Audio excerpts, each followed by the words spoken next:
Hello, everyone, and welcome to the With Chinese Characteristics podcast. I'm Natalie. I'm Cherry. And together we talk about topics with Chinese characteristics. So we're taking a little break from the book club for this week to talk about a different book. Yeah. Perhaps. I guess this can also be a book club episode, actually, if you think about it. Yeah. Probably a more famous book. Yeah. Definitely a more printed book than the Water Margin. Mm-hmm. By the way, thank you, everyone who's enjoying our Water Margin episodes. We're talking about the Little Red Book. We're talking about Quotations from Chairman Mao. Okay. So I'm sure people have heard of that, but we're going to talk about what it is, its history, its significance, and also we're going to spend a lot of time talking about what is actually in it. What is Mao actually talking about? What is actually in the book? What is it telling people to do? Yeah. So. Excited. You don't sound very excited, Cherry. Well. Yeah, this was not my idea. If you were a Red Guard, you'd have to be a lot more excited than I that. I wouldn't talk about that. No, but it's just, it's fine. It's like I have not escaped chat. It's like it follows me everywhere. I've been reading it, and everywhere Cherry goes, it's like there's a copy of it lying around. Yeah. It's like it's following her. Yeah. And it's like midnight, and it's like, okay. Is Mao in this house? Mao is in this house, Cherry. It's fine. It's a past. This is a history podcast. Yeah. Even though I have problems with Mao or the CCP. I think you probably should have problems with Mao. I think it's I know. But, it's a little bit more personal when you're from China. And, But no, there's no other better way to spend my Sunday than sitting here for an hour talking about Mao again. Talking about the wisdom the wisdom of the chairman. Sure. Cherry, this is how we get through trauma. Okay, we talk about it. The only way is through. Yeah. That'd be a good quote from Mao. So let's go. So the Little Red Book looms large over both the Cultural Revolution and Maoism worldwide. Cultural Revolution, of course, the last great political movement of Mao's that almost destroyed the entire country in the Communist Party. Oh, really? Yeah. Oh, wait, but I thought that was a... great success? 70% success, 30% failure? Yeah. Just there's some stuff in it that we need to reflect upon, but overall, I thought it was a success. Yeah. So we'll maybe save some of that for the actual Cultural Revolution. Yeah. But it was a huge part of that era of history. Yeah. Even beyond China, the book is a symbol for leftist revolution. And I am assuming most of our audience has at least heard of it, even if they aren't quite sure what the contents are. Yes. So, can I interject a thing, which is when we say Little Red Book, it's 小红书, which literally means Little Red Book. But in Chinese, when it's referred to, aside from its actual name, Quotations from Chairman Mao, it's actually the literal translation is Red Treasure Book, which I thought the Little Red Book translation I'm not so happy with. Well, so that, I don't know if you're going to talk about it, but that went back because people internally, when it was created, it was never called Little Red Book or Little Red Treasure Book. But foreigners started calling it that. And then it got back translated into Chinese with that name, and it got the nickname. Okay. Because foreigners would call it that. Okay. But the nickname, that the more widespread one, is still not Little Red Book. It's the Treasure Book, which I thought had a more connotation of worshipment and... well, you can't call different. Mao can't be little, no, Mao, exactly, yeah. So when you say the Little Red Book, just think of it as like Bible in China, right? Yeah. You can you as a well, foreigner, not anymore. It's not the Bible. No, not anymore. Yeah, but well, back in for the now, days, could be. Well, we'll have a new version of a different chairman, but Quotations of Xi Jinping. Yeah, Chairman Xi. So I thought, just as a background, us reading the English version, we can just treat it as a normal book. But this is not just any normal book in China back in the days. Yeah. Yeah. I just wanted to add that. Well, it's like today. I mean, during the Cultural Revolution, it's like, if somebody goes into a parking lot in, I don't know, a very conservative part of America and burns a bunch of Bibles. Yep. Yeah, exactly. That's what there's going to be some symbolism, some issues, right? Yeah. If you go to Iran and burn a bunch of Qurans, or if you deface the Little Red Book in China during this time period, you're gonna have a bad time. You are. I still wouldn't do it publicly today. Yeah. That would still not be very good. But I wouldn't do anything publicly. China today that could be considered a political act. Yeah, that's a good point. Yes. So sorry, carry on, please. Originally created in the early 1960s, the book was revised and expanded several times prior to its definitive edition being created in 1965. The goal was for the work to be approachable to the masses of the Chinese people and for everyone possible to read the book and hear Mao's words. Billions of copies, we're not exactly sure how many, but probably at least 1 billion copies were printed and distributed in numerous formats and languages. The most common one, or the kind of iconic one, is the kind of small one. It's like the size of a small little memo book and it has a red vinyl cover. And that's kind of the iconic version of it. Yeah, you can put it into your pocket. Yes. Easy to carry. Durable. And as mentioned, it is meant to be accessible, right? It's not supposed to have a bunch of complicated theory in it. It's supposed to be something the average person can read. Yeah. And the other thing is interesting about when it was created prior to the Cultural Revolution, but I get the sense it's one of those things where Mao was kind of on the out a bit after the Great Leap Forward. He was still obviously, the chairman and he was important, but day to day he wasn't running things so much. No. He was kind of being pushed out because, it's Mao. Yeah, and he screwed, some stuff got screwed crazy. up. Yeah. Yeah. And, I think people thought, okay, well, we'll let him do his little book. That's kind of keep him distracted. Yeah. He can write, we can have the little red book and that'll kind of make him feel like he's involved. So the book was exceedingly popular within China, and popular is almost the wrong word because it's not like it was a choice. No. It was legitimately popular. People were legitimately passionate. How about let's say widely distributed? Widely distributed, right? People were required to be popular, were required to be passionate about it. Yeah. One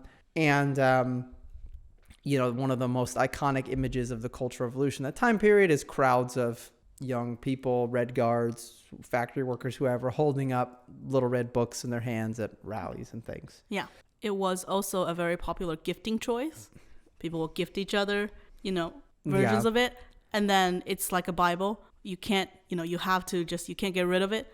You have to treat it with respect. You have to treasure it. Yeah. Same thing with portraits of Mao, all that kind of stuff.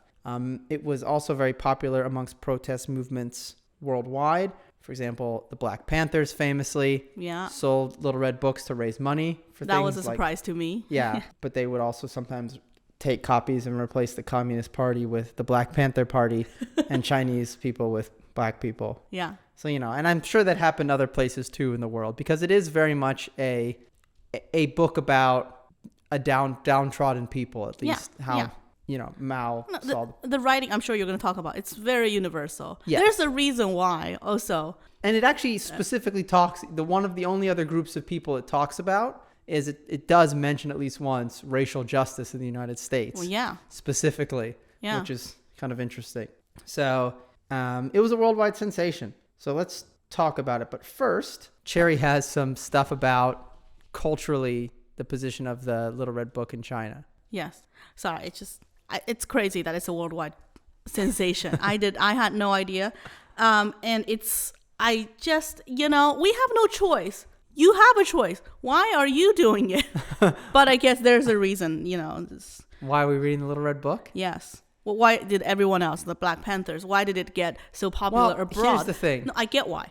But I mean, specifically, there's a lot of words written about communism. Yes. By a lot of people. Yeah. And most of those people are writing for other scholars, fail sons such as themselves. Yeah. For other wealthy, middle class intellectuals. Yeah. Right? They're not speaking to the masses. They're not speaking to the masses, right? And sometimes you write speeches to the masses, but in general, they're not. And so this is a book that's very much directed at the masses. You don't really need a lot of underlying understanding of what communism is, anything like that. And it's written in a way that it doesn't really, it almost is better if you don't know that much about communism because it just makes it sound good, right? Yeah.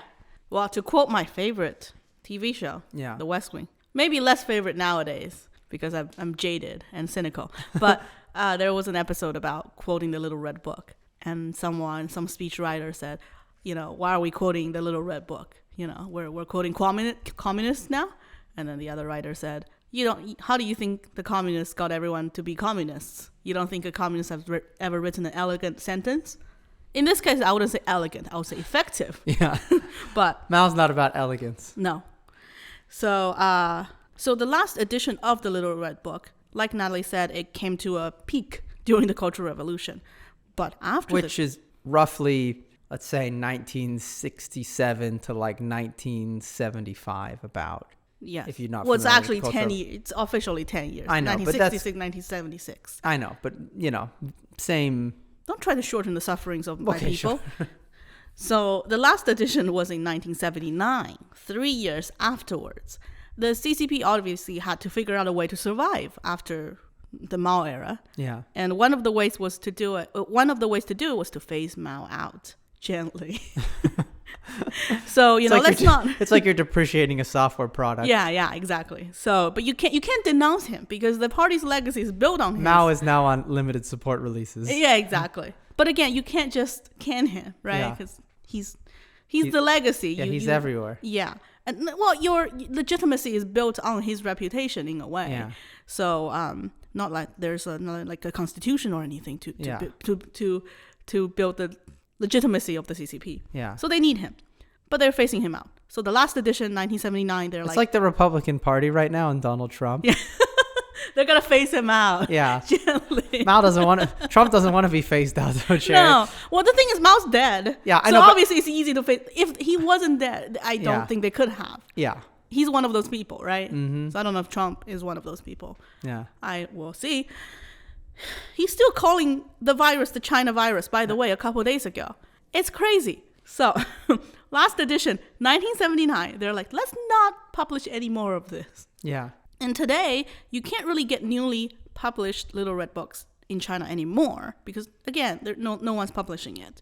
Occasionally, you can get copies from tourist attractions, such as Yan'an, any revolutionary sites. Mm-hmm. But they're selling it. It might be an illegal thing, but, copyright, China, who knows? Yeah. But they just print them and slap a red cover on them. Yeah. And they're sold as souvenirs. So that's how you can get a new copy. For the old copies, it's not hard to get one at all because it was wildly distributed. Yeah. Everyone at least had one copy, probably in China. And it's one of those books that you can't just get rid of. It's like the Bible. Yeah. But only worse because there would be severe actual consequences if you got rid of it or showed the book disrespect, especially during the Cultural Revolution. Yeah. If you were gifted it, which was a very common popular choice of gifting, you can't refuse it. You can't throw it away. You have to treat it with respect and keep it somewhere, but also visible in your home. Yeah. So that you won't be called a counter-revolutionary.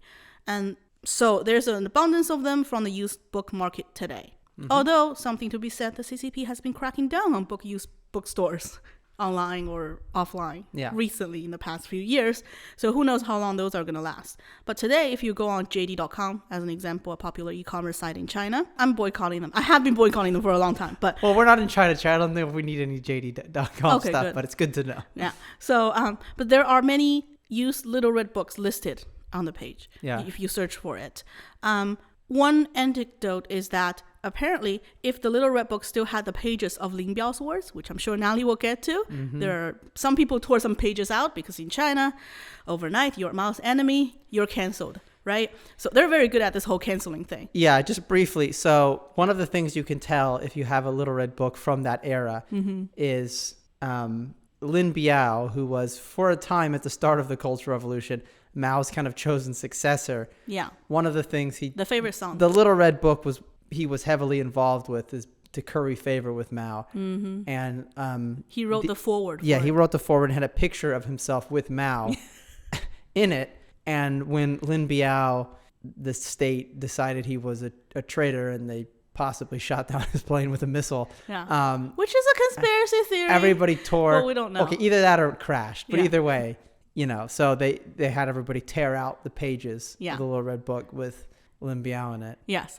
So those copies, cheaper, because almost all copies have it torn out. Yeah. But if you still have a copy that was the pages attached, those would be worth more. Yeah. On the used book market, which I thought was funny. Well, that'd be a dangerous thing to keep hidden during the Cultural Revolution. It would be. 1972, if they find a Lin Biao Little Red Book, you're in big trouble. Yeah, it's possible these are just copies that were laying around. No one got to them yet.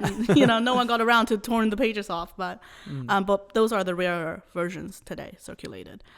So and then Cherry has some more about the modern legacy of the Little Red Book and censorship and things. Yeah, but we're going to save that till the end. Yes, all the lack thereof modern legacy in China. Yeah, per se, for how crazy it was. Yeah. So, what is it? So it's basically a bunch of quotes. It's basically a bunch of quotes. What? I thought you were asking me what is it. No, and I was like, I don't know. Yeah, Little Red Book. It's a bunch of quotes. Okay. From Chairman Mao. Yeah. On a variety of subjects. It's organized by topics. Yes. Which is very convenient. Well, some of the topics are a little bit vague, but we'll talk about that. So overall, the book is a primer on how the world as Mao sees it, its trajectory, how a communist society and army should be structured, and how a good communist should act. Mm-hmm. However, everything is pretty vague. For example, there's nothing really detailed about how to structure an economy, how to create an education system, what to do about crime, or how to actually run a meeting or organize. It's because he doesn't know any of those things. It's because he doesn't know how to do any of those things. Yeah. So, it's less. I'm sorry, is this supposed to be a joke? Okay. I mean, that is why. I know, but it doesn't have those things, right? Yeah. So, but I mean, I'm saying this, if you're an external person from China and you're reading it and you're like, how do we set up a communist party? Doesn't really actually help you that much. No. But ideology wise, yes, it will say what theme you should follow, what kind of vibe thought you should instill. What vibe you should have. What's the vibe? What's the vibe for the Communist Party? So it's less a blueprint for how to create a Maoist society and more a series of quotes to give inspiration or prove one's argument using Mao's words. Yeah. In fact, since the book is so vague about many things, you could prove many possible interpretations of Maoism using it, which will end up being perfect for the upcoming Cultural Revolution. Exactly. It's also, can I just add, it doesn't have the specifics about managing the country, No. but a lot of it is a morality, Yes. not test, but like a morality principles. Yeah. Yeah. It's almost like, if you read like Sun Tzu Art of War, it doesn't tell you like where to put the spearmen and where to put the archers and like where to dig the toilets when you build a camp and like how much fresh water an army needs every day. It's like you should attack from behind, Yeah. Which is one of the 36 stratagems. Yeah. You should just say one thing and then do the other thing. Yeah. So that's kind of closer to what it is. Yes. I will add, I'm not a Maoist nor a Marxist. I have a very surface level understanding of their thought. However, thank God. Yeah. However, the Little Red Book is not designed for scholars. It's designed for the masses. So you're getting my interpretation of it as a novice. Also, the book is translated into English, but I am reading the official translation from Beijing Foreign Language Press, which has been releasing works for the foreign market since the 1950s. Incidentally, that's also who is responsible for the English translation and copies of the water margin we're reading. So they do a variety of work. Yes. Some classic Chinese novels, Mao's words. So the interesting thing about the Little Red Book copy I have is Yeah. it says it's from Beijing Foreign Press. Yeah. And I think it's pretty new. So I think they're still making them. I think they're still being made. You want to see it? Yeah. For the foreign market. Cherry's examining my copy of the Little Red Book right now. Well, it says Peking 1972. Printed in Hong Kong. Although it does have a website on it, so it must not have been from 1972. It's got an ISDN, Yeah. the book number on it. ChinaBooks.com. Okay, I will be checking that website out. Yeah. So maybe they are doing it. So they must still be printing it. And one thing I don't know if we'll get into, but an interesting thing about the Little Red Book is after the Cultural Revolution, Deng Xiaoping and the party is like full bore on trying to kind of phase out Mao, as we talked about. But the rest of the world has millions of copies of the Little Red Book. And they can control that. And they still think this is great. Yeah. This is number one. Yeah. So that's why you need a wall. A wall? What do a you mean wall. What do you mean a wall? Because, you needed the Great Wall. This was badly executed joke. Okay. It's like you've exported culture, but now because you have decided to cancel that culture within China. Yeah, it's coming back. But now it's coming back. So how do you stop it? You build the wall. Well, again, the Great Wall of the internet. This is badly executed. I don't know why I'm still on it. Okay. Let's go. So let's move on. So let's talk about it. So there's 33 chapters. Yeah. And 427 quotations total. This is very Chinese. Yeah. And there's different versions of it. So, I mean, I think it's possible to get a version with different number of quotations, but this is the one that I'm talking about. Is the 36 chapters, each of them a stratagem? 33 chapters. Oh, 33 chapters. No, each of them is not a stratagem. No? So I'm going to talk about all 33 chapters. And by the end of this, you're going to be a Maoist. So I don't think I will. I think you will. So the interesting thing is that a lot of this is about why Maoism is different to like what's going on in the Soviet Union right now and why it's better. So some of these things right now was back in the days. Then. Well, at the time it was written with Khrushchev and stuff. So basically in the Soviet Union, you had Lenin, you had the revolution, you had Stalin with a cult of personality. Yeah. And then you have Khrushchev who's kind of trying to turn that back and try and more make like a functional society. Yes. And Mao did not like that. No. And he's like, functional society? Yes. Bad idea. He didn't like that the Soviet system was heavily reliant on experts and intellectuals and colleges and industry and scientists. And he hates all of those things. He hates all of those things. Yeah. And a lot of these comments, you might think like he's criticizing capitalism, but he's not. He's actually criticizing the Soviet another brand style of communism. Yes. Yeah. I have separated these sections, these 33 sections, into larger concepts. So I'm going to talk about chapters 1 through 4 are the backstory. This is the lore. This is to catch you up. Okay. If you're a 15-year-old in China in 1970, this is to catch you up on where we are in the plot. Or a 30-year-old from California. Yeah. So chapter 1, the Communist Party. Okay. This is basically the general Communist Party worldwide, or this is just what the chapter's called. Okay. So the Communist Party, and it basically is about why the Communist Party exists and why it has to exist. Quote. Can I? What? Just a guess. Yeah. By the people, for the people, capital P.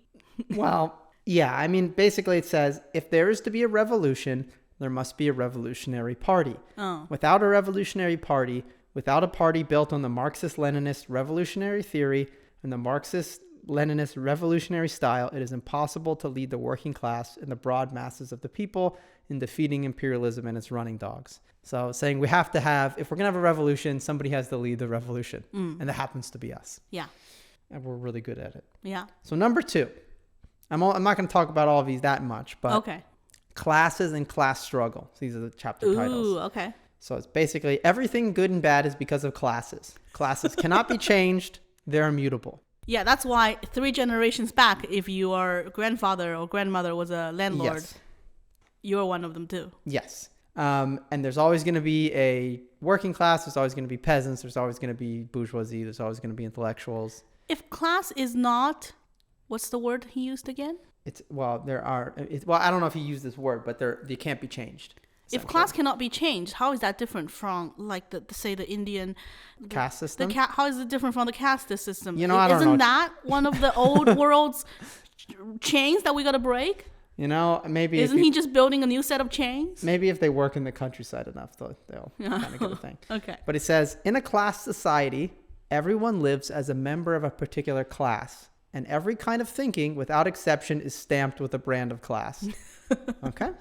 There's no nuance in this world. No, but also, everything is because of class. Yeah. So, for example, racism is a class issue, according to Mao. Okay? He says, in the final analysis, national struggle is a matter of class struggle. Among the whites in the United States, it is only the reactionary ruling circles that oppress the black people. They can in no way represent the workers, farmers, revolutionary intellectuals, and other enlightened persons who comprise the overwhelming majority of the white people. So, Mao doesn't understand America.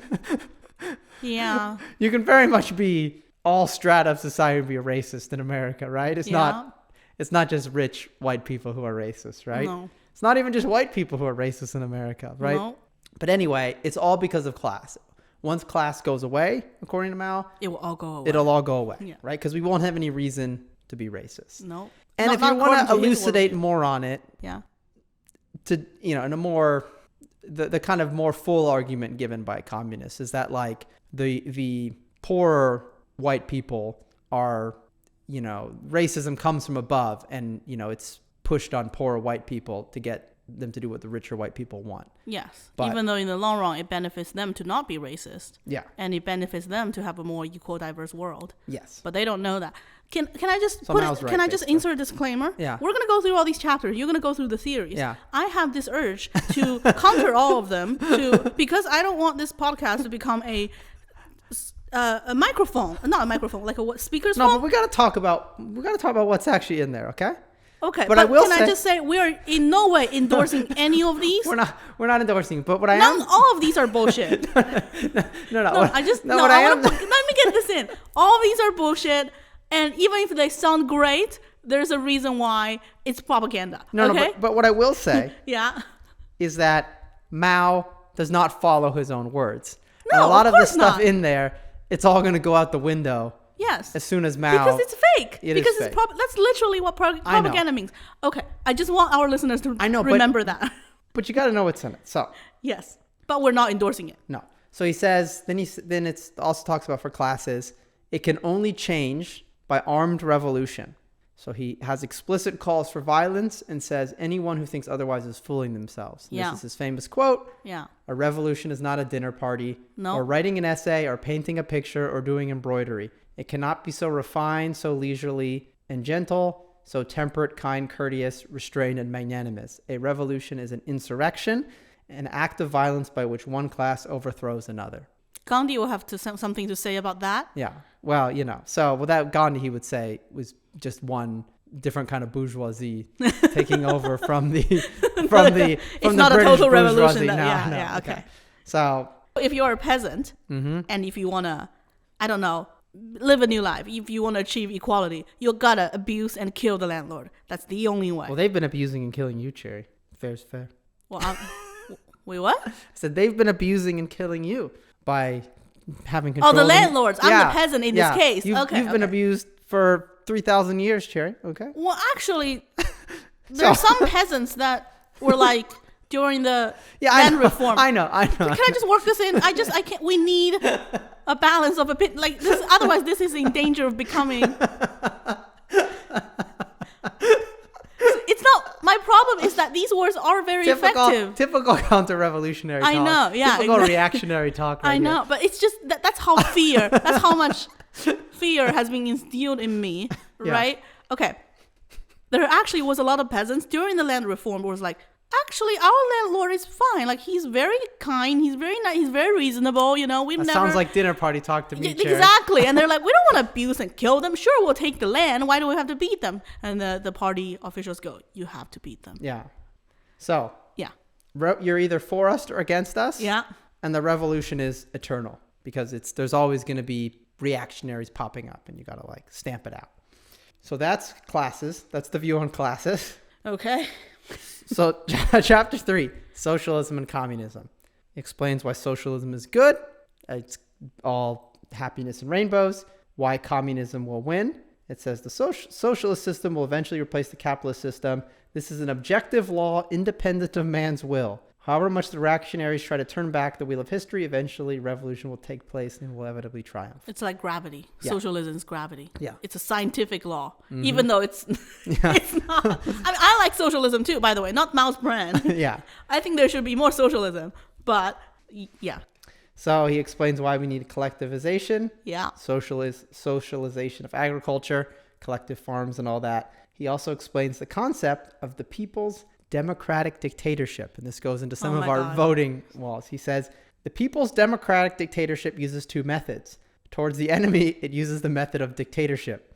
That is, for as long as a period of time it is necessary, it does not let them take part in political activities and compels them to obey the law of the people's government and to engage in labor and through labor transform themselves into new men. Towards the people, on the contrary, it uses the method not of compulsion, but of democracy. That is, it must necessarily let them take part in political activities and does not compel them to do this or that, but uses the method of democracy in educating and persuading them. So A, Mao doesn't understand what democracy means, but no. B, it's just saying if the state doesn't like you, you don't have any rights. Is basically what that's saying. So because it's like who's the enemy? It means internal enemies. Yeah, but whoever you say the enemy is. Yeah, exactly. Which people gets to be the enemy? It's just people you don't like. Yeah. And those people don't have rights. Yeah. And they need to go to a farm and engage in labor and through labor transform themselves. So, and this is going to be extremely common throughout all of the Maoist period. They sent people. So number 4, correct handling of contradictions between the people. By contradictions, they mean not just like disagreements, but they also mean like imbalances in society. So like a wealth disparity or something like that, right? Contradictions between the people. Some are solved via revolution. Some are solved via discussion and criticism, and some are solved via the economy. Some are solved via struggle sessions. Yeah, we got an answer for every problem, Cherry. Okay, some things you got to do war. Some things you can just talk about. No, I don't think it's as simple as talking about, because talking about means like debate through internal debate. Just criticism. But he's saying through criticism. Yeah, that's different than debate. Yeah. Well, so it's a debate where only one side gets to talk. And that's what criticism. Yeah, a debate is of equals. No. A criticism is between revolutionaries and counter-revolutionaries. Yeah.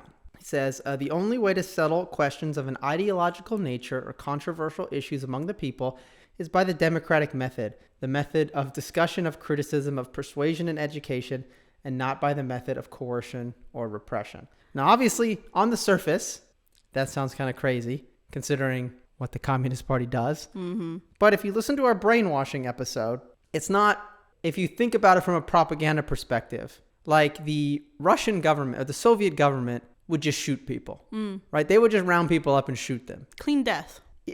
Yeah. The Communist Chinese, the CCP won't let you have that. No, they don't really do that. They kind of sit there and they struggle you, and either you killed it yourself and that's not really their problem, or you publicly, change your mind, essentially. Yeah. And either way is fine with them. So the Deng Xiaoping style in the late 1970s, towards or at the end of the Cultural Revolution, of shooting anyone who can't get the train to run. Yeah. That's actually not very typical of what the communists do. No. Because he had a goal of building the economy, and obviously we're not commemorating his. We're not, like saying like, yes, this is a great method. No, but Deng Xiaoping he had a different goal. Deng Xiaoping was closer to Soviet style. Yeah. Right. Yeah, but Mao style, not just shooting them. No, it's not that easy. Yeah, and a lot of this is how you need to engage with incorrect opinions and convince them rather than spout dogma, which is not really what happened. And he says, we've solved the big problems of capitalism and imperialism, so we got to work out the little things. And he also says we can't be like Hungary, which had like kind of a uprising against Soviet rule because people didn't like it. And he said we got to watch out for that. That's a reactionary movement. Okay, so that's the first section. Now we're going to go 5 through 9. Okay. Which is why we have to fight, why we have to do wars, and how to fight. So chapter 5 is War and Peace. He references this guy called Clausewitz a lot, who wrote a book about war. He's a Prussian guy. He famously said, war is just politics by other means. Mao basically says the same thing. And he says, Mao specifically says, war is politics with bloodshed. Politics is war without bloodshed. So, as in, they're for the same things. You're trying to achieve a political aim, right? So, I guess it's not a bad line. Yeah. And he basically says war is not inherently bad. If it's for war is inherently bad. If it's for a good cause, aka the revolution, it's good. If it's for a bad cause, it's bad. No. So, and then he says that every communist must grasp the truth. Political power grows out of the barrel of a gun. Which one of Mao's most famous lines. Yeah. It can grow out of the barrel of a gun. Arguably it's true, because if you look at Russia invading Ukraine. If Ukraine doesn't have guns, they have no political power to resist what Russia's trying to do, right? I'm not saying that's the only place political power comes from, but if the other people can just come in and shoot you, it doesn't really matter what else you do. I guess the American Independence War was also, you had to fight a war. Yeah. Communists should not be afraid of war, as it makes society stronger. He's basically like, after the First World War, one communist country. After the Second World War, bunch of communist countries. He says, Third World War, all going to be communist countries. So, nothing to worry about. He's got a plan. Yeah. And he says, in order to get rid of war, we have to do the most war. There's no other way out of this. Eventually, we will have to fight. We need to have a maximum of war. Yes. And he says, in order to end war. I quote, we are advocates of the abolition of war. We do not want war, but war can only be abolished through war. And it seems like he wants war. He does kind of want war. And in order to get rid of the gun, it is necessary to take up the gun. Okay? But then he says once class distinctions are removed, no need for war. Yeah, just like when communism is achieved, Yes. there's no need for the CCP. No, Which will never achieve it, by the way. everybody will just get along. Yeah. He says we need to be good friends with all of our worldwide revolutionary brothers, and we need to coexist with the imperialists, but we got to keep our eye on them. You know? I think he's only saying because he cannot take out the imperialists just yet, which is the rest of the world. He's working on it. Yeah, so he's like, it's not that we don't want to take them out, it's Yeah. that we are coexisting with them. We're choosing to. Well, speaking of the imperialist countries, Yeah. chapter 6, imperialism and all reactionaries are paper tigers. Yeah. So he says our enemies are powerful and strong, but also weak and contemptible, which is actually a very common fascist line, right? Yeah. But he's basically, what that means is he says, at one point they were real tigers because they had to get their empires. But once you have an empire, it makes you fat and lazy, which makes you a paper tiger. By definition, if they have a big empire now, then they must be a paper tiger because they will have become soft. If you have arrived, you have started decaying. Yes. Decaying? Yes. Yeah. And so he says Hitler, the Tsars, Imperial Japan, Imperial China all fell. The U.S. Well, at least he hates the Hitler. Yeah. Not the he hates Hitler. Not the Hitler. He hates Hitler at the least. U.S. is next. Yeah. And he says all of the U.S.'s military bases are just weak points. They're dragging the U.S. down. He says, and I quote, imperialism will not last long because it always does evil things. It persists in grooming and supporting reactionaries in all countries who are against the people. It has forcibly seized many colonies and semi-colonies and many military bases, and it threatens the peace with atomic war.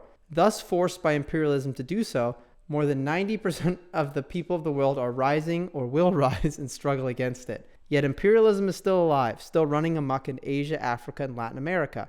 In the West, imperialism is still oppressing the people at home. This situation must change. It is the task of the people of the whole world to put an end to the aggression and oppression perpetrated by imperialism, chiefly by U.S. imperialism, but because we're paper tigers. So he's doing a call to arms. Yeah, but he's also saying because they're so big, they have to be weak by this logic. The bigger they are, the weaker they are. Harder they fall. Yeah. So number 7, dare and struggle and dare to win. It's basically like if we get in a war, we're going to win for sure. We can't be intimidated. No defeatism. He says we should rid our ranks of all impotent thinking. All views that overestimate the strength of the enemy and underestimate the strength of the people are wrong. You mean sometimes reality is just wrong? Reality is just wrong, Char, because the people are powerful. Wonder why he hasn't taken back Taiwan though at that point then. He's working on it. He's working. We're coexisting. Yeah. We're choosing to coexist with the imperialists. So, People's War. This is number 8. This is Mao's famous concept of People's War. Yeah. I'm sorry. When I said take back Taiwan, Mao's never had Taiwan. Yeah. So take Taiwan. Yes. Is what I meant. Yes. Okay. A little clarification there. Yeah. So People's War. He basically says you cannot defeat the masses. Arguably, possibly true. There's always going to be people in China. He's basically saying, okay. There's always going to be people in China.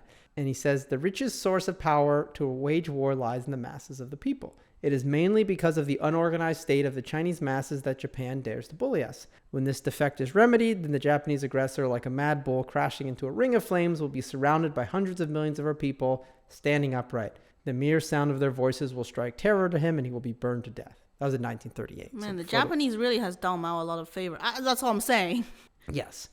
And there seems to be, I feel like Mao's kind of got a misunderstanding of how basically he's kind of almost willingly misunderstood. No, but like he's basically kind of calling for nationalism. Yes. Like, I don't know, in World War I and World War II, everyone fought in all these countries, right? There weren't really any more people to draw from, right? The masses definitely fought in those countries, but like I guess Mao doesn't think they did.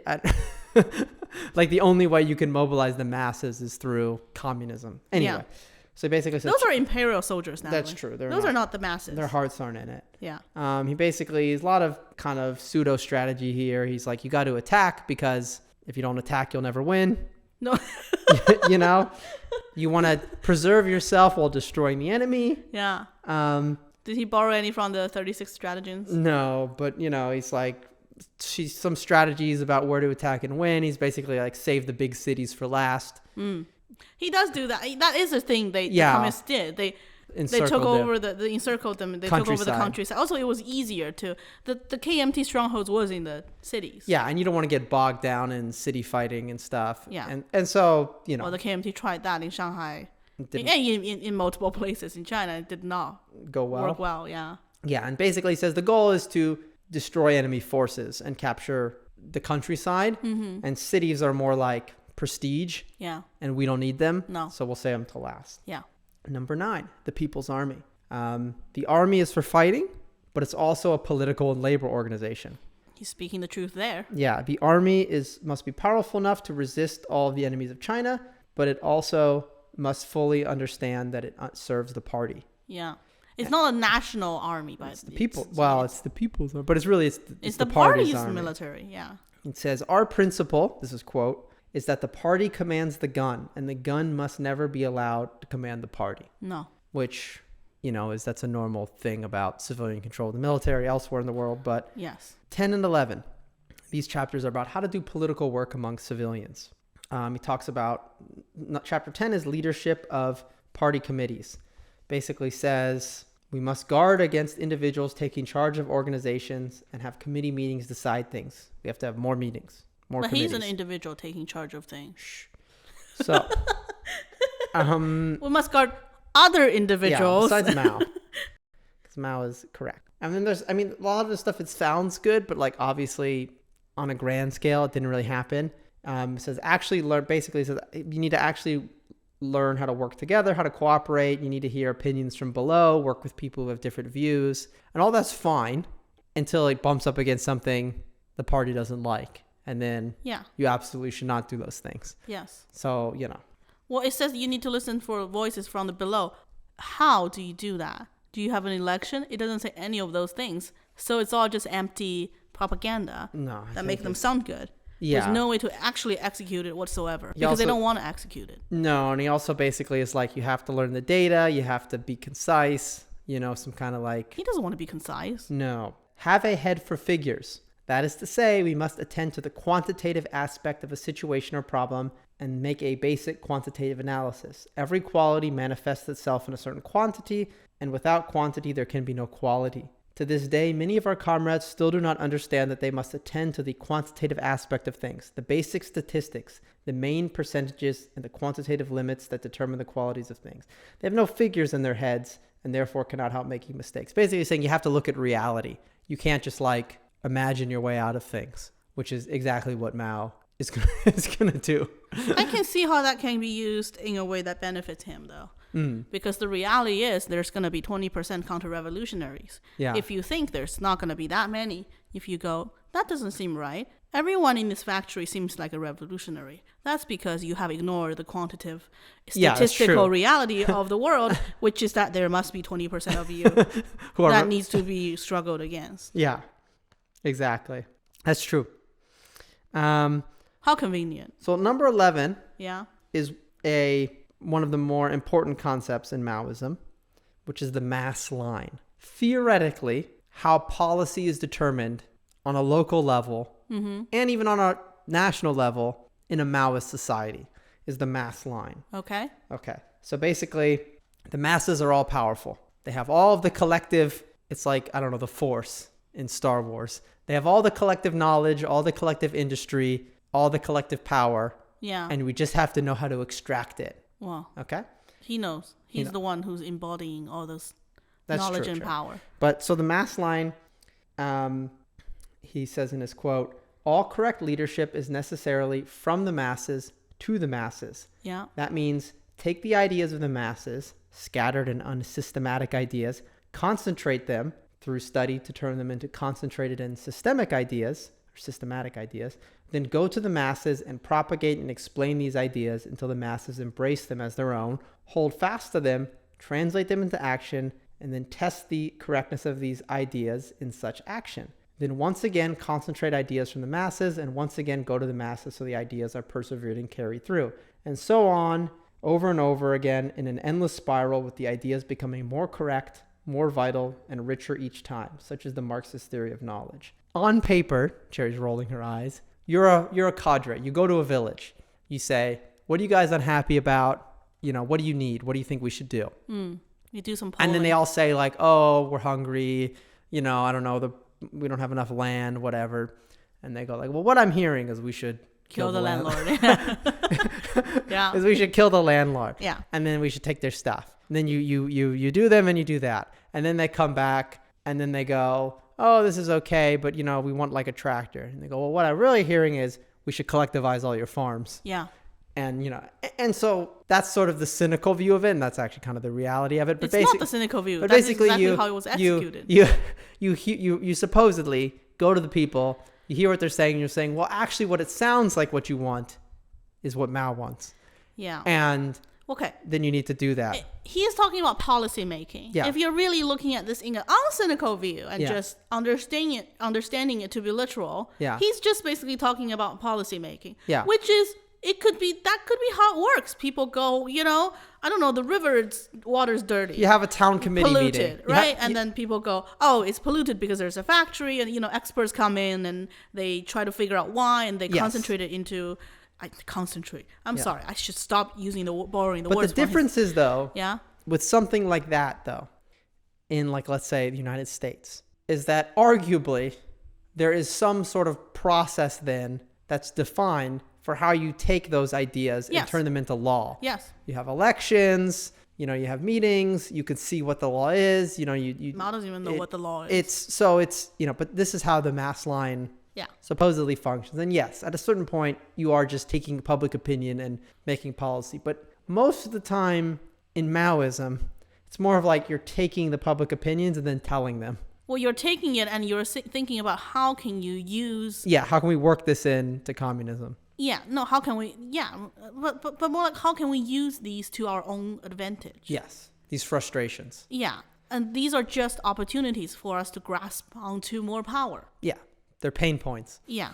But we're not actually solving the problem for them, right? Like, it's just that we're going to say in some cases you might solve the problem, right? I mean, sure, the landlord is dead. No one's owning the land anymore. No, but you could say that's solving the problem. They might say, we want a bridge, and you build a bridge. You know what I mean? Sometimes that kind of stuff is going to happen. Right? I guess they are the party of they are the government of the country. Yeah, so let's give them credit for doing some of the government things. Let's not shout into the microphone. I'm just very angry. Let's not shout into the microphone. So that's the mass line. So if you hear about the mass line, that's all it is.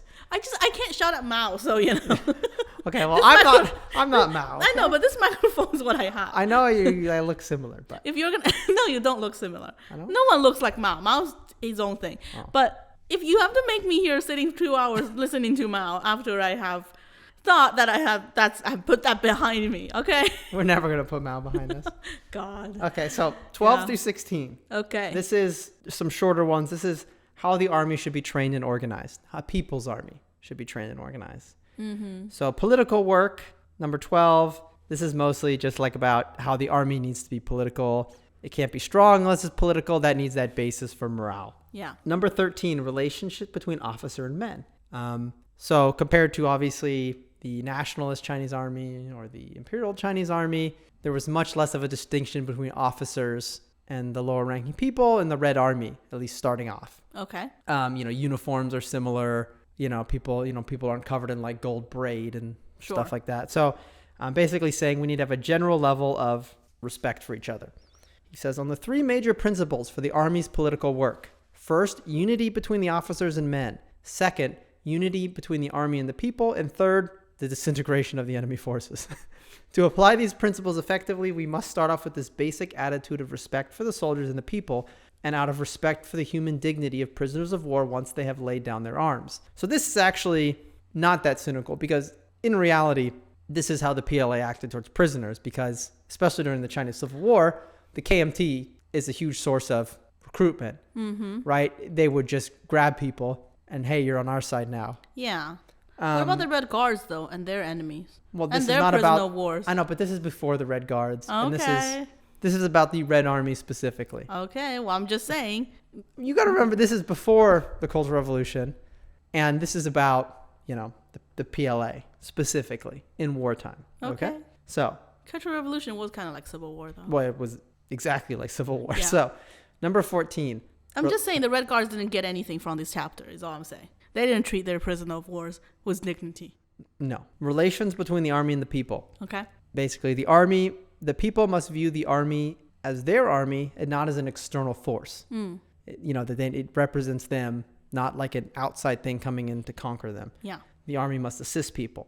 Quote, wherever our comrades go, they must build good relations with the masses, be concerned for them, and help them overcome their difficulties. We must unite with the masses. The more of the masses we unite with, the better. So this is, if you watch Taking Tiger Mountain by Strategy, or you listen to our episode on it, which is a revolutionary opera during the Cultural Revolution about the PLA kind of taking a village and fighting off the bandits. Yeah. And are the people's friends and people's work with friends, the people. They help them with medicine, they like build a train station, there's all this kind of stuff there. So that's the idea of the PLA. In reality? Well, we'll talk about it. Number 15, democracy in the three main fields. So the army needs to be democratic. And all they really mean by democratic is they mean like egalitarian, that there shouldn't be big differences in treatment between lower people and higher people. Okay. Lower level soldiers should be involved in decision making, apart from the role played by the party, because obviously the party is supreme. The reason why the Red Army has been able to carry on in spite of such poor material conditions and such frequent engagements is its practice of democracy. The officers do not beat the men. Officers and men receive equal treatment. Soldiers are free to hold meetings and speak out. Trivial formalities have been done away with, and the accounts are open for all to inspect. In China, the army needs democracy as much as the people do. Democracy in our army is an important weapon for undermining the feudal mercenary army. You know what's funny about that? Yeah. That seems to be the opposite of what a modern military should be like. There is no chain of command, for example, in this case. Mao is saying... Well, the officer should not beat the men in a modern... Well, that's true, but, if that means it's a democratic army, I don't think that's a low bar. Yeah. But there is no... But he seems to be saying the chain of command it's not a strict definition you follow. No. Which isn't that the number one problem with building a army that's disciplined and effective? I mean, I don't know much about military building, but from what I've heard from... Well, you say that, but I mean, like in the Korean War, yeah, the Chinese military was very disciplined, and they did do all these things. Okay. And there wasn't a huge distinction at that time between ranks. So, I mean, I guess if you have enough revolutionary spirit, Cherry, it works out. I mean, I don't know. I would vote to not starve and freeze to death in Korea, but, maybe I'm just not revolutionary Well, they don't say enough. you actually listen. Oh, okay. They just say... You can advise. The soldiers are free to hold meetings and to speak out. But what the result of that doesn't mean anything. We just say, we understand. Okay. We're still going to Korea. Okay. It says we need to fight against ultra-democracy. What's ultra-democracy? Democracy. That's No, that's what it is. It's ultra-democracy. Rather than dictatorship style Well, democracy? We need to instead promote democratic centralism. Oh, yeah. Which is, you can say things, but in the end, we still do what we're going to do. Which is not democracy. No. But ultra-democracy is like actual democracy, where you vote on things and you have political parties. But we can't have that, no. That's ultra-democracy. But we can have democratic centralism. So education and training of troops, how to organize military schools. They need to be political. Troops need to have their political awareness risen first, and that will improve their military training. Troops should train each other, basic stuff like that. Sure. It's nothing that exciting. So chapters 17 through 27, which is basically how a good communist should act. That's a long 10, 11 chapters. Yeah, this is a lot. So number 17. So this is the morality cause. More or less, yeah. Okay. This is like the Confucian wisdom, yeah. But it's Mao. No, but like how to be a good communist member, which is what actually can be applied in the Cultural Revolution. Yes. To point fingers, to say you're not, because number 22 chapter said so. No, exactly, yeah. This is closer to that. So number 17, serving the people. Don't forget to serve the people. It's basically what it's about. You got to do everything for the people. It also says how in serving the people, you shouldn't sacrifice yourself for no reason. But if you have a good reason, it's okay. So. Yeah. Well, I want to do an episode on Lei Feng someday. Oh, the famous journal of that guy? Yeah, I mean, his story is 100% sacrifice yourself for the people. So, anyways. I wonder if they still have to He must have good reasons then. I wonder if they still have to learn about him in school, kids today. I don't know if they have to, but I mean, you're going to know who he is. Oh, it's like, I don't know, Washington and the apple tree. Yeah. Lei Feng is a famous journal of a soldier in the... PLA soldier and all of his sacrifices and how much he loves the chairman and how much he sacrifices for the Chinese people. And he's kind of like a moral example. Yeah, he does all these things to help the people, assist the people, and then he writes them all in his diary. And then it gets published after he died of an incident. Number 18, patriotism and internationalism. So this one's interesting because he's saying you should be a patriot and an internationalist. So What's an internationalist? Like you should be for the international socialist movement. Oh, okay. But you should also support your country. Okay. And he says, if you're a communist and imperialist country, the most patriotic thing you can do is try to lose the war. Why? Because the war is hurting you too. It's hurting your country. Oh, okay. So he's saying, he's creating a different definition of patriot. Okay. He's saying, like, if you're in America and the Vietnam War is going on, right? Yeah. And you should hope for America to lose. You are a patriot if you're saying America to lose because the war is bad for America. Because you want communism to win. Because you want communism to win. So there's no inconsistency there. Okay. Because you're really for what the masses of America want, not the elites. You know, Mao really, I mean, Mao's got it. It's like, I'm sorry, I'm just saying, like, if you really just try to be as selfish, as truth-bending as Mao, yeah, I feel like a lot of Chinese people's daily lives would have been better. I feel like I could be saying to my parents, actually, you want me to do this, but actually, I want to do that. Yeah. And that doesn't mean I don't love you. That actually means I love you. In Chairman Mao's logic. Yeah. Right? Because I hope for the best for you or me. Yes. It's great. It's And not all of these are actually going to be Chairman Mao's words, especially later on in his life. He had a lot of ghostwriters. He had a lot of people writing stuff for him, and he would just put his name on it. Well, but we're not here to clean the name of Chairman Mao. We're here to... No, but that is the propaganda. I'm saying he might not have got it all figured out. He might have just had a good ghostwriter for this line. He doesn't have anything figured out, by the way. None of this book is about him figuring it out. The rest of the book is not because he figured it out. No, but you said Chairman Mao really has it figured out. Okay, sorry. The fictional Chairman Mao. How about that? Yeah. So that one's on me. And he also says we have to reject great power chauvinism, which is interesting in the modern Chinese context. Yeah, what does that mean? He says things develop ceaselessly. It is only 45 years since the revolution of 1911, but the face of China has completely changed. In another 45 years, that is in the year 2001, or the beginning of the 21st century, China will have undergone an even greater change. She will have become a powerful socialist industrial country, and that is as it should be. China is in a land with an area of 9.6 million square kilometers and a population of 600 million people, and she ought to have made a greater contribution to humanity. Her contribution over a long period has been thus far too small. For this we are regretful, but we must always be modest. Not only now, but in 45 years hence as well. We should always be modest. In our international relations, we Chinese people should get rid of great power chauvinism resolutely, thoroughly, wholly, and completely. Basically saying we shouldn't be, when the revolution has completely succeeded, when we're the strongest country in the world, we shouldn't be arrogant like the strong countries of today are. We need to be humble, and we need to, have respectful relations with other countries. Presumably, they're all going to be socialist countries. It's just his way of saying we're better than them. Yeah. Communist countries are going to be better than imperialist countries. When we get there. Capitalist countries, sorry, yes. Which is, Xi Jinping should read this line. He probably had to read it about 500 times when he was on that He farm. Probably did, yeah. Farm It's probably 2001, China did go under significant change and an overhaul of the system into capitalism, though, but not socialism. But it's, socialism with Chinese characteristics, which is AKA capitalism. So I guess part of that was achieved. Mm-hmm. I don't know if Chairman Mao would have been happy about it, though.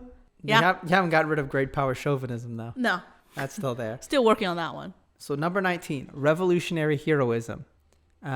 Basically saying be heroic, don't be afraid. You're all heroes, but don't let it get to your head. Okay. And then he has a lot of quotes in there about how we all did a great job struggling against the Japanese and the Civil War and the building of the China, and we should have some pride in ourselves for doing it. So, but not too much pride. Number 20, building our country through diligence and frugality. He says, it's going to be tough to grow China, and to do so, we need to work hard and not waste anything. Don't waste food, find ways to expand production, etc. But also don't expand production too much, because that makes you a capitalist, It's very counterintuitive. No. It's all very confusing. Because if you actually do improve production too much, like now you're like reactionary, right? If you figure out how to grow twice as many crops on your farm, they're going to be like, why are you doing that? You must be a capitalist. Yeah, exactly. saying the army should support itself, and that's good. Other government agencies should also support themselves. So early How does the army support themselves? Well, early Maoism, if you're the party in a location, if you're the military, you're supposed to have your own fields. You're supposed to grow your own crops. You're supposed to do industry in the downtime. It just came to me. No, but let me get there. So like Xinjiang and all that other stuff. Yes. That is where it comes from. Yes. Yeah. That's what came to me. Yeah. That's the perfect excuse. Because they were all in these border regions. It's the perfect excuse to develop your own colonialism. Yeah. Industrial complex that's controlled by a militia. Yeah. That's perfect because Mao said we need to be self-sufficient. Therefore, we're going to take over your land because how could we be self-sufficient if we don't have the means of production? Yeah, and it's all in so like things like in Xinjiang, if you don't know, it's run by this, you know what it's called. 兵团, Xinjiang 兵团. But it's like its origins are from a military production group. Yes, it still is a military production group. That basically runs large portions of Xinjiang. And there's other ones and like it. And employs everyone. It's the biggest as employer. Like a colony, essentially. Yeah. And this is where these things come from, is that Mao's like, well, we don't want to have to pay for the military. The military should support itself. Yes. And when you have the gun, it would be quite easy to take over whatever you want to take over to support yourself, especially when you're supposed to. Well, genius. Here's my quote from Mao. Yeah, sorry. So here's my quote from Mao. Yeah. Some people say that if the army units go in for production, they will be unable to train or fight, and that if the government and other organizations do so, they will be unable to do their own work. In my own words, those people are correct, because that is exactly what happened. But he says, this is a false argument. In recent years, our army units in the border region have undertaken production on a big scale to provide themselves with ample food and clothing, and have simultaneously done their training and conducted their political studies and literacy and other courses much more successfully than before.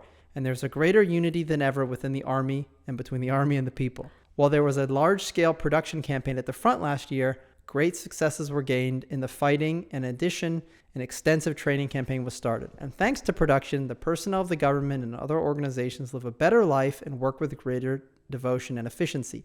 This is the case both in the border region and at the front. Mostly in the border region. Yeah. I mean, I don't know if I agree. I think once the military becomes a colonial government, you can just have the soldiers be soldiers, and the other people who are also part of the military are going to be doing the production. And that doesn't mean the soldiers can't fight. Actually, that means the soldiers will have a much better chance because you literally control everything. You're not just using violence to control the region. No, I mean, you need to have a focus. I mean, like if you the department needs to have a focus. I mean, if you look at the PLA when it goes into Vietnam, they don't do a very good job. Okay. But that's not their goal, right?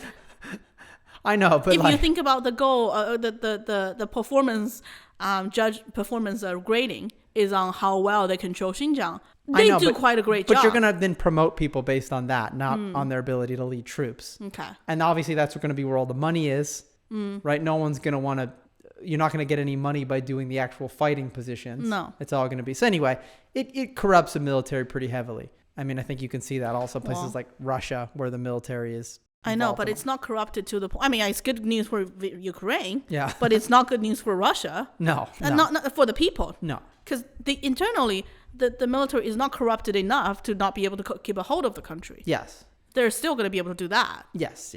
But only multifaceted control now. But there's a lot of state-owned enterprises and military-controlled, almost like colonial arrangements in different parts of China, and it's better than colonial arrangements. And they stem from these drive for the PLA to also be a production organization. Yes. Number 21. Mao has got it figured out. I reinstate the statement. So number 21, self-reliance and arduous struggle. We're not alone in this worldwide revolution, but also we can't count on anybody's help. So we got to struggle ourselves. It's going to be a lot of work. Even after the revolution is completely finished, it's going to be a lot of work. But if we work hard enough, we'll get it done. Number 22, methods of thinking and methods of work. This is a really long section. It's like 30 pages or something. Well, because the method of thinking is the most important. Yeah. But the thing that you need to police the most is what people have in their heads. Yes. In a communist country. Regime. In Maoism, I guess. Yeah. Yeah. So it's got a lot of philosophical stuff about how all the correct ideas come from communism. He basically says like, oh, where do correct ideas come from? Do they come from basically he says the only way to get correct ideas is from the masses. he's like, checkmate philosophers. They come from the masses, the correct ideas. I mean, I think it's true. The best way to figure out how to control the masses is you got to know the masses. Yeah. You got to know the weak points. So, but the big feature of this section is he basically talks about what he views as the Maoist method. He calls it the Marx, but basically the Maoist method of education. Okay. And learning things and figuring things out, which is... Let me guess. Yeah. By going to the farm, actually working a job? Exactly, right? Not by sitting in a classroom listening to professors? Yeah, or doing experts? research or whatever else. Yeah, I think Mao just hates school. Well, I think some of it is like they don't have the money or the experts to run schools too. They have some. I know, but so they're just like, actually it's better if we don't have them. Because why? By having a few people getting educated with the limited resources or whatnot we have, we create more structure, more class structures. And haven't you seen Breaking with Old Ideas? Oh God, yeah. Everyone should listen to our episode on Breaking with Old Ideas, or just watch the movie. Yeah. You learn stuff by doing it, as you said, going to the farm, which then causes you to do stuff better, which causes you to learn more, and the cycle repeats. Yeah, it's like saying, it's just like saying we can't educate everyone. Using your argument, which I don't know if it is his argument. I think he just hated going to school, so he hates schools, and he hates any... Well, Mao was kind of an intellectual. That was his background. I know, but he's not the kind of intellectual. He's too crazy. Yeah, well... He cannot... No. Let me give you his quote. No, but the kid... Okay. It's like he's saying, if a few people can get educated, none of us should get educated. Let's just all be uneducated. Because that creates contradictions among the people. Yeah, exactly. So let's all just be... dumb. Then there will be let's all be poor. Then there will be no difference between. Mm-hmm. It's the opposite of Deng Xiaoping's. Let some people get rich first. Yeah. Which some people coincidentally means him and the Red Royalty. Yeah. But, yeah. And people in the PLA. So This is his quote.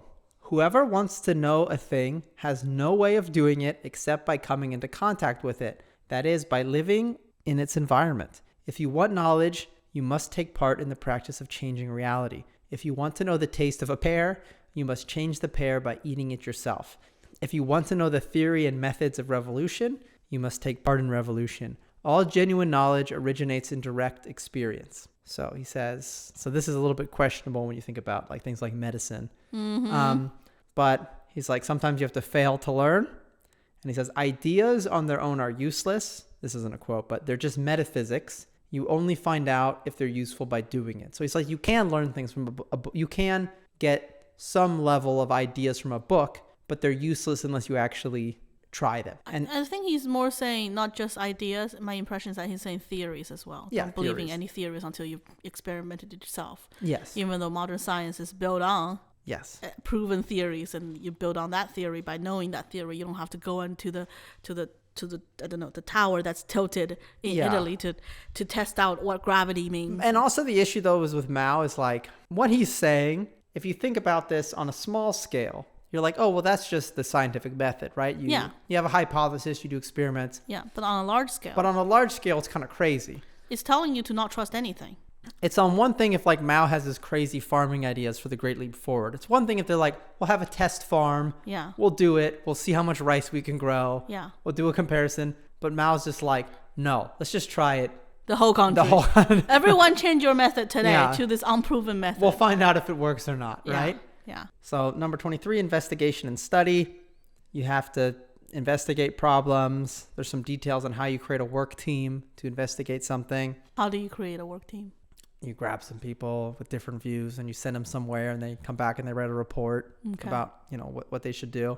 Some of this is obvious. He just says, like you have to investigate things. You can't just make decisions from afar. You have to actually. Which is exactly what he did. Yeah. You have to go see what's going on. So 24, correcting mistaken ideas. This is not how you might seem about how to correct mistaken ideas among people. But this is just Mao correcting the mistaken ideas he feels like people has. Yeah. Okay. He's like, these are some mistaken ideas I'm going to correct right now. So a lot of this is like, don't be arrogant. Don't feel superior to people, because he's like the peasants are going to feel superior to the intellectuals because of their class background. The intellectuals are going to feel superior because they know things. Both of those people are wrong. Some people are just in the party because it's winning. You gotta like sniff those people out. Their heart's not in it. you know? I'm sorry. Yeah. You can't win. Also, feeling superior is what the Cultural Revolution is based on. Yeah. That's the whole thing. The Red Guards are more superior. The revolutionaries are superior. If you have a landlord in your family, you're less superior. All this goes out the window. Yeah. And remember, these are quotes from Mao over like 40 years. So like some of this... I'm just saying, if they were treating this like the Bible in the Cultural Revolution, they weren't doing it in a complete manner. I mean, they were picking and choosing. The Bible says thou shalt not kill. So I mean, there's some... That's true. Everyone does it. Yeah, so you're saying no one's... Yeah. Yeah. Everybody picks and chooses. Yes. He basically says you can't have too much liberalism. You got to have discipline. Don't let mistakes slide. Yours included. Self-criticize. Okay. Unity, number 25. This is just like the party has to be unified behind Mao. The army also has to be unified. Yeah. Simple chapter, right? Yeah. If it's unified behind another person, then it's divided. Because Mao's on the other side. Number 26. Discipline. This is describing what discipline is for the party and for the army. Sure. So I'll just read both. We must affirm anew the discipline of the party, namely, number 1, the individual is subordinate to the organization. Number 2, the minority is subordinate to the majority. Number 3, the lower level is subordinate to the higher level. And 4, the entire membership is subordinate to the central committee. Okay. Mao. Whoever violates these articles of discipline disrupts party unity. It's like there's a flow chart. He drew a flow chart. Yeah. All points eventually to Mao. Yeah. Yeah. And obviously these seem a little cynical or a little bit scary if you're from a liberal democracy, but, like where it's like... It is scary. The individual subordinate to the organization, but that's communism for you. It's a dictatorship. So next is the 3 main rules of discipline and the 8 points for attention. Okay. For the PLA. Now these I think are rather famous, right? These are kind of like the PLA code of military justice or like guiding principles, at least during this Chinese Civil War. Okay. And after. There's no law. There's no rule of law. It's all just based on this little red book. Yeah. Yeah. But so these are I think I'm sure they have some snappy name in Chinese, but they're pretty famous. Okay. So the 3 main rules of discipline are as follows. Number 1, obey orders in all your actions. Okay. Number 2, do not take a single needle piece of thread from the masses. Number 3, turn in everything captured, like from the KMT basically. Okay. The 8 points for attention are as follows. Number 1, speak politely. Number 2, pay fairly for what you buy. 3, return everything you borrow. 4, pay for anything you damage. 5, do not hit or swear at people. 6, do not damage crops. 7, do not take liberties with women. 8, do not ill-treat captives. Okay, once again, this is not for the Cultural Revolution. This is for when they were competing with the KMTs. Yes, exactly. So they wanted to look, they're like, we're a different type of, we're the people's military. We're different. Yes. Interestingly, it seems like this was always this. I don't know how much this is promoted in the PLA today. It probably still is. I mean, even if they don't follow They it. don't need to take anything. I know, but They're self-sufficient. I know, but it's part of the. Apparently. It's part of the mythical founding of the PLA. Yes. And interestingly, I was reading a book about the accounts of the Cultural Revolution recently, and so when Zhou Enlai, who was the kind of more sane second in command of China, essentially. We think he's the more sane. Under Mao, when he died, there's lots of, I don't know if I want to call them centrists, but like essentially people who aren't insane, who were like really kind of like devastated by Zhou Enlai dying because Mao was still alive. Yeah. And people are like, there are no longer any brakes on this train, right? Yeah. Like they're like, and so people were mourning Zhou Enlai very heavily. And eventually the Gang of Four and Mao essentially sent the PLA in to clear out the protesters from Tiananmen Square. And while the PLA was coming in to like beat everybody up and arrest them, they were playing the 3 rules of discipline and the 8 points for attention on the loudspeakers. Yeah. To like remind everybody, like, don't kill the protesters, but beat them we shall. Yeah, beat them a little bit.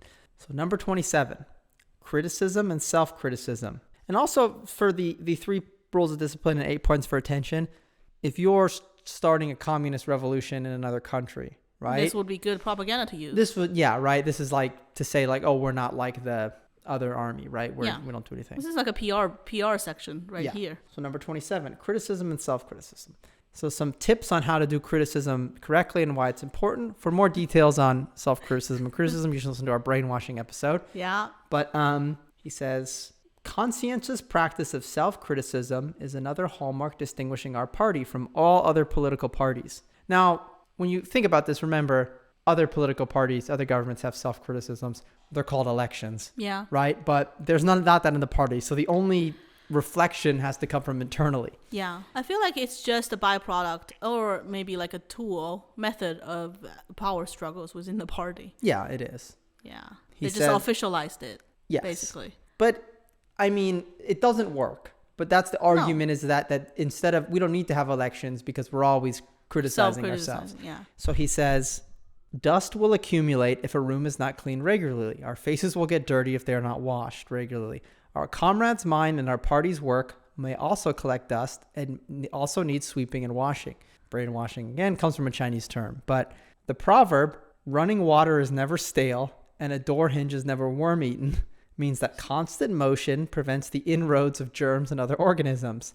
To check up regularly on our work and in the process develop a democratic style of work, to fear neither criticism nor self-criticism, and to apply such good popular Chinese maxims as say all you know and say it without reserve, etc., etc. The only way to prevent all kinds of political dust and germs from contaminating the minds of our comrade and the body of our party. It seems to be an argument for democracy and the transition of government every 5 to 10 years and term limits. But obviously that's not how it's applied here. No, because you don't need to do that because they self-criticize, Cherry. Yeah. Everybody just reflects upon their mistakes. So you don't need to do that. Other governments never do that. So this is what distinguishes the party. So number 28 through 31. Yeah, almost there. Almost there. Okay. These are some different categories of people in the revolution, okay? And it's just talking about them specifically.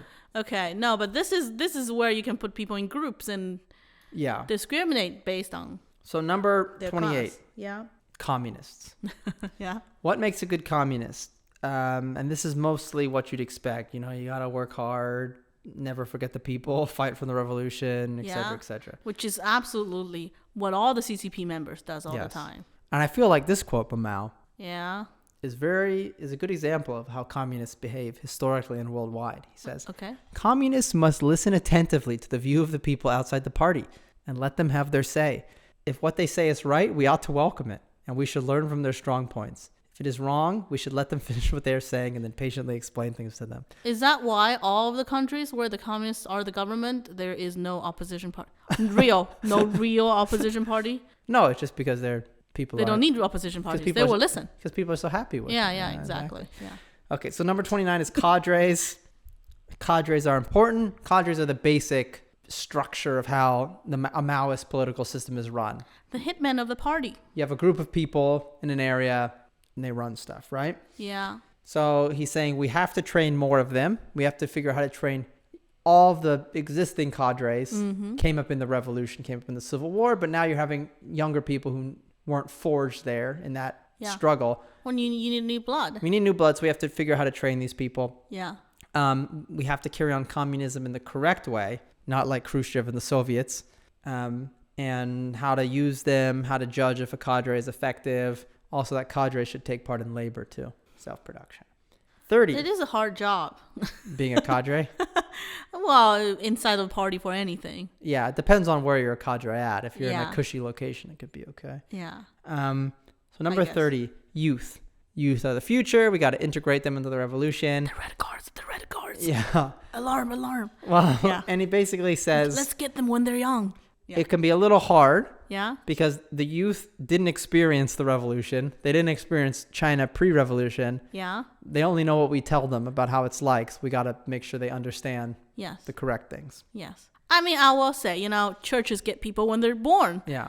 I guess Mao has learned a thing or two. You got to... Just like Coca-Cola. Got to get them while they're young. Yeah. 31, women. So women are even... Oh, wow. We get a whole chapter? We get a whole chapter just for you, Cherry. Wow.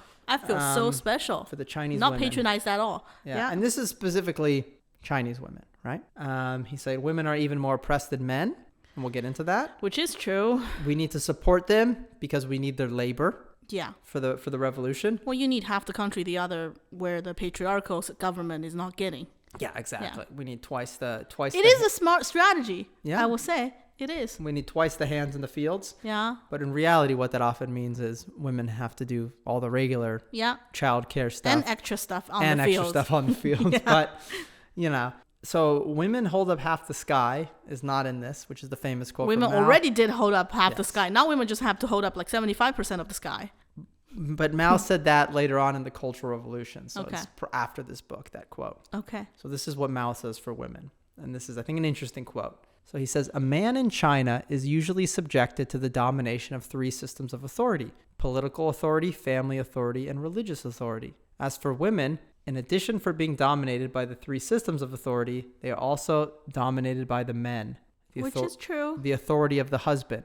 Yeah. These 4 authorities, political, family, religious, and masculine, are the embodiment of the whole feudal patriarchal ideology and system, and are the 4 thick ropes binding the Chinese people, particularly the peasants. I have a question. Yeah. Do other communist theories, quote books, I don't know, speak of women the same way? Do they point this out? Because this is true, right? This is true. I don't. In essence. I don't think as much. Okay. No, I actually do think, because the patriarchy, like, we think of the patriarchy in the West as sort of a nebulous thing. Like, it's just like dudes have more power. But in China, patriarchy is much more concrete, right? Like, it's like the father has more power. It's not the grandfather. It's not just the men. No, who it's has more like power. one 70-year-old dude can tell every woman in the family, and even most of the men in the family, what to do. Yes. Right? And there's all these clans and different groups, and like it's very entrenched. Yeah, it's not the nuclear family we're thinking of. Yeah. No, it's not like in the conception of the West where 2 people get married and they're a completely new family that's legally distinct from the old one. It's the obstacle that, let's just say, a Black Panther has to face, or recruitment has to face, is not that the grandfather, or maybe sometimes, but if you have a tight family structure, but it's not that you have to grab young men from a 3-generational family who has to work on the farms otherwise. Yeah. But that was Mao's struggle, right? That was Mao's way of getting men and women. You got to free women from their arranged marriages so that they can join the Communist Party. You got to free the young men from their patriarchal family, where they have to listen, where they're beholden or have to listen to obey their fathers and their fathers' fathers. And acquiring women is very useful for that, because one of the things that a patriarchal family structure does is it controls who the men can marry. Yes. Or if they can marry at all. Yes. So the idea of like, oh, I can run away to the communists, they're all like free love, and well, not free love, but you know what I mean? They have women there. It's not free love. And nobody can stop me from getting married. Yeah. Even if you're a dude that's attractive, right? That's true. So the communists, Mao, they wanted women on their side. Yes. And I haven't had the opportunity to do this, and I wish I had done more on this part in our marriage episode, which maybe we'll do a renewed one. Yeah. Is that it's not free love. There's a new marriage law. There is. Yeah. But even in the early times of the CCP, it's not free love. No, you get married off. Well, first of all, as a man, if you want to get married, let's not talk about women yet even. Yeah. If you're a Communist Party member, instead of your father's approval for that, you need who you can marry. Yeah. You get the party's approval. for marriage, right? You gotta register with the Soviet state, and then as a woman, you think you had ran away from a traditional arranged marriage to someone from the next village. Instead, you get told that you gotta marry, this party official that thinks you're pretty. Yeah. And there's no other choice. Yeah. You have to do it. Mm-hmm. But he talks a good game. Yeah. Exactly. And then basically talks about how, women are forming peasant organizations, and that they're going to rise up and it's going to shatter this whole feudal patriarchal system. Yeah. I think it is true that obviously like that, a lot of the power structures on the local level in rural China are bound up in the oppression of women. Yes. And that's part of where their strength comes from. And you do need to shatter that. Well, not to mention saying that you will shatter it will become very effective in your propaganda. Yes. By for the purpose of recruitment. Mm-hmm. Yeah. So the humanities. This is the last 2 chapters. The humanities. Yeah. Big topic. So number 32, culture and art. He basically says there's no such thing as apolitical art. All art needs to serve the revolution. Sorry. It's either for the revolution or against the revolution. It can't just look pretty. No. So he says, this is Mao's quote. Yeah. Our purpose is to ensure that literature and art fit well into the whole revolutionary machine as a component part, that they operate as powerful weapons for uniting and educating the people and for attacking and destroying the enemy, and that they may help the people fight the enemy with one heart and one mind. So that's why you have dance troupes. That's why you have revolutionary operas. That's why you have all of these things, because they're weapons, just like a gun is. What's the point of a useless beauty or a freedom of expression if it doesn't serve the party? Exactly. That's just a bourgeoisie Decadence. enjoyment. Yes. Yeah. So it's got to serve the thing. He also talks about the 100 Flowers movement and how art should be allowed to explore some topics. But obviously they backed out of that one. That's not something that... I thought the 100 Flowers movement was just a way to... identify the... troublemakers? Yeah. You encourage them to speak out. You go, the party really needs different opinions. And then you just arrest everybody who has the wrong opinions. Yeah. That is one way. Yeah. So and then last 33, study. So we have to be good at learning things, whether that's war or building a bridge or revolution. Sometimes you have to learn by doing. This is, again, Mao's learn by doing thing. Quote, reading is learning, but applying is also learning, and the more important kind of learning at that. Our chief method is to learn warfare through warfare. A person who has had no opportunity to go to school can also learn warfare. He can learn through fighting in war. A revolutionary war is a mass undertaking. It is often not a matter of first learning and then doing, but of doing and then learning. For doing itself is learning. Oh my God. There's a quote from Ernest Young, who's Storm of Steel, who's like a German guy in World War I. And he basically is like, war is a teacher, but it's a harsh one. Yeah. But Mao doesn't think it's harsh. No. He's not, There's always more masses where that comes from. Exactly. So that's that's all 33. I think that's a good overview of the hot button concepts of Maoism. Yeah. The mass line, classes, revolution. The worldview of Mao. Learning by doing, And so, next time you see a little red book or you hear it reference. Hopefully you don't, but. Now you have an idea what's in it. And also, if you're curious yourself, it's online. You can see it, but. Don't buy it. What? Don't buy the little red book. Don't give it more money. Don't buy the red book, but Yeah. Yeah. We read it so you don't have to kind of. Well, I read it. Yeah, I refuse to, so I'm sorry. Yes, I didn't do the work. Nali did the heavy lifting. Yeah. Should I talk about? Yeah, talk about the legacy of it. Well, or the lack thereof. Yeah. Well, so Mao was phased out. We spent like a good 10 minutes on it. Yeah. There's a complicated. We talk about this in our Scar literature or Scar movie, Cinema of the Wounded, whatever. Cinema of the Wounded. About remembering the Cultural Revolution, and it's like the time period is so painful that it's like, yes, to a certain extent, the government censors it, but it's also like people just don't want to remember it. No, but the government said, yes. Yeah. People don't want to remember it. But at the same time, people are maybe scared of talking about it because the government is very sensitive. Yeah. Because all of these Mao things, like the Little Red Book, if you apply them, right, to today's world, which China's a different China. Yeah. Although maybe Xi Jinping's bringing it back. I don't know if that's what his goal is. Common Who knows? prosperity. Exactly. But, let's say the past 20, 30 years, it was basically... The exact one opposite. could say. Yeah, but it was an unregulated capitalist hellhole in many aspects. Yeah. Right? So, if we're talking about socialist state, America has more socialist agendas and policies and to lifting people up, not by their own bootstraps, policies than China, by the way. Okay? Yeah. So, even though America still is, and that's behind it worldwide. And that's not a criticism of America. It's not a criticism of it. It's a great thing. Yeah. It's a good thing. But in comparison, yes. China's an opposite situation. Yes. And if you're a capitalist, you have a much better job, much better luck in China if you have a good relationship with the government, by the way, because there's way less maybe that's why Republicans love China. Mm-hmm. Yeah. Way less regulations, way less labor protections, and all that. Well, I don't know why I went on that tangent. I was looking up because I wanted to see who talks about, how much traffic is there on the biggest Chinese social media platform, Weibo, about Mao's quotes, Mao Zedong Yu Lu. There is a hashtag for it. Mm-hmm.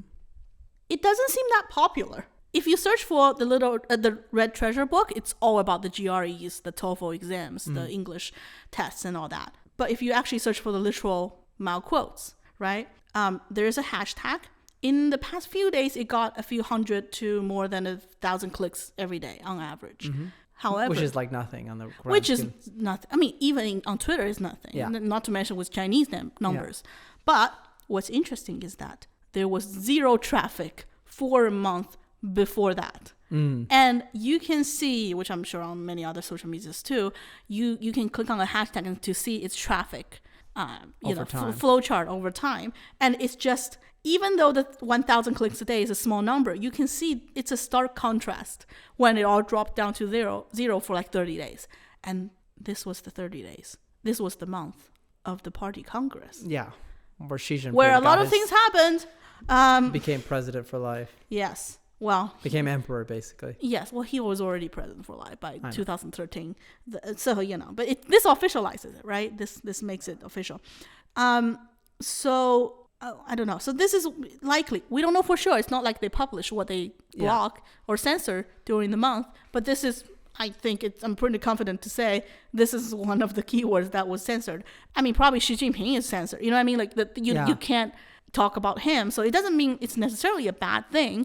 But today's CCP is very cautious, and there have been trends of studying Mao's quotes and Mao's words and Mao's like articles when there's an effort to, like, for example, organize a union, right? And that all gets squashed down very, very quickly. Yeah. So I think if you understand, if you try to use the Little Red Book as literal, there are a lot of proletarian, communist, socialist things in it. Yeah. You can use to your advantage, which would be against today's party policy. You know what it's almost like? Yeah. It's like during the Middle Ages, the Bible and services. The Bible was only in Latin.